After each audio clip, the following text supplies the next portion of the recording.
ये मशवरे की मजलिस है, राजनीति का मजलिस नहीं है। मुसलमानों को मशवरे की जरूरत क्या है कि आज अगर किसी कौम को सबसे ज्यादा मशवरे की जरूरत है तो वो देश का, बिहार का मुसलमान है। 2025 का बिहार विधानसभा चुनाव अभी दूर है, लेकिन राज्य की राजनीतिक सरगर्मी पहले से ही बढ़ने लगी है। खासकर जब बात मुस्लिम मतदाताओं की हो तो सभी राजनीतिक दलों ने अपनी रणनीति तैयार करनी शुरू कर दी है। वहीं जन स्वराज के संस्थापक प्रशांत किशोर ने 2025 के चुनाव में 40 मुस्लिम उम्मीदवार उतारने का ऐलान किया है। आइए जानते हैं कैसे इस बयान ने बिहार की राजनीति को गरमा दिया है और कैसे पार्टियां मुस्लिम वोट बैंक को रिझाने में जुट गई हैं। प्रशांत किशोर ने हाल ही में एक बयान दिया जिसने बिहार की राजनीति में हलचल मचा दी। उन्होंने घोषणा की कि 2025 के विधानसभा चुनाव में उनकी पार्टी 40 सीटों पर मुस्लिम उम्मीदवार उतारेगी। इस घोषणा के बाद राज्य की राजनीति में तूफान आ गया और सभी प्रमुख पार्टियां इस बयान पर अपनी प्रतिक्रिया देने के लिए सामने आ गई। राष्ट्रीय जनता दल ने प्रशांत किशोर के इस बयान पर कड़ी प्रतिक्रिया दी। आरजेडी के प्रवक्ता एजाज अहमद ने कहा कि मुस्लिम समुदाय की असली लीडरशिप आरजेडी के साथ है और प्रशांत किशोर केवल मुसलमानों को गुमराह करने की कोशिश कर रहे हैं। देखिए आरजेडी के प्रवक्ता एजाज अहमद ने और क्या कहा। मुसलमानों के मुद्दे पर एक शब्द भी नहीं बोलने वाले, मुसलमानों के मसले और मसाइल पर एक शब्द भी किसी तरह की प्रतिक्रिया नहीं देने वाले और लगातार जो भारतीय जनता पार्टी मुसलमानों के खिलाफ पूरी राजनीति का आधार तैयार किए हुए है, उसके साथ खड़े रहने वाले प्रशांत किशोर जी, आप स्पष्ट कीजिए कि आप मुसलमानों को आगे रख करके कौन सी राजनीति करना चाहते हैं, मुसलमानों के नाम पर कौन सी राजनीति करना चाहते हैं। आप स्वयं कहते हैं कि मैं नेपथ्य में हूं, लेकिन एक भी मुस्लिम लीडरशिप या एक भी मुसलमानों का जो लीडर होना चाहिए वो सामने नहीं है, उसके संबंध में कोई चर्चा नहीं है। किस तरह की राजनीति है, जबकि लालू प्रसाद जी और तेजस्वी प्रसाद यादव हमेशा अल्पसंख्यक समाज के न सिर्फ मसलों पर, न सिर्फ उनके मुद्दों पर, बल्कि उनके लीडरशिप को भी मजबूत आकार आधार दिया है। और आज राष्ट्रीय जनता दल में लालू प्रसाद जी के बाद अब्दुल बारी सिद्दीकी राष्ट्रीय प्रधान महासचिव हैं और हर स्तर पर मुसलमानों की नुमाइंदगी नुमाया तौर पर दिखाई देती है। स्पष्टता दिखती है कि मुसलमान लीडरशिप मजबूती के साथ राष्ट्रीय जनता दल में है। वहीं राजद के मुख्य प्रवक्ता शक्ति यादव ने प्रशांत किशोर को बीजेपी का दलाल करार दिया और कहा कि उनका मकसद केवल महागठबंधन को कमजोर करना है। देखिए उन्होंने क्या कुछ कहा। कोई पॉलिटिकल पार्टी जिसके पास पूंजी है ही नहीं, जिनके पुरखे को कांग्रेस पार्टी ने लंबे समय तक बिहार में मुख्यमंत्री बना के रखा, उस पार्टी को दगा दे दिया वो वर्ग। और आज ज्यादा मुसलमान, पिछड़ा और दलित की जो चर्चा करता, घर में भूंजी भांग या जोड़ी पर नाच, पूंजी है या नहीं, बेवकूफ है, समझ नहीं रहा है कि जो कोई भारतीय जनता पार्टी का कोई भी दल उसके पैसे पर गुलछर्रा उड़ा रहा है और आयास कर रहा है और लोगों को तोड़ने या गुमराह करने को तो बिहार में है।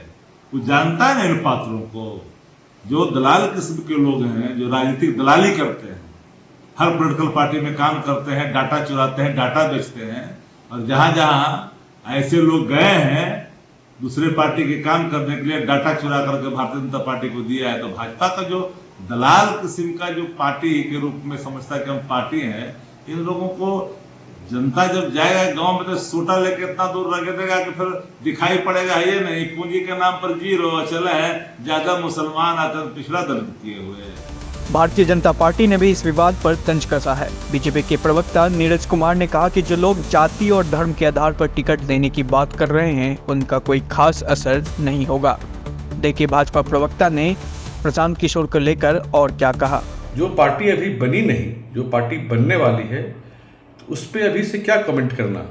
और इस तरह की हजारों पार्टियां, 2000 से अधिक पार्टियां खाली बिहार में रजिस्टर्ड हैं, तो पार्टियां आती हैं जाती हैं, उस पर मुझे नहीं लगता कोई कमेंट करने की ज़रूरत है।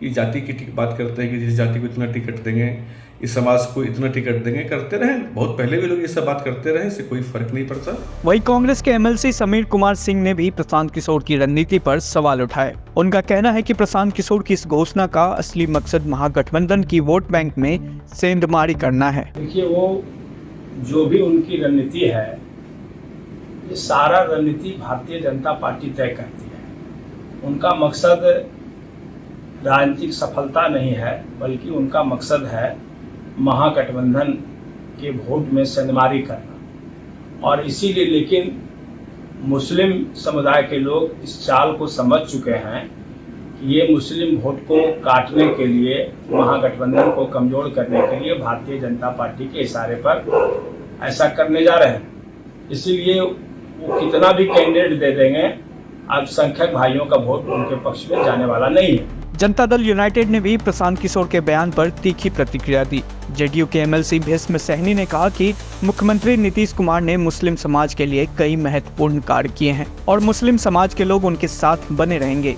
भीष्म सहनी ने किशोर पर और क्या कहा, जरा देखिए। देखिए, आपके चैनल के माध्यम से पूरा बिहार वासी और देशवासी जानते हैं कि माननीय मुख्यमंत्री नीतीश कुमार जी मुसलमानों भाइयों के लिए क्या किए हैं। पहले क्या था, जो मदरसे में जो है था, वहाँ 8,000-7,000 लोगों को मानदेय तनख्वाह मिलता था।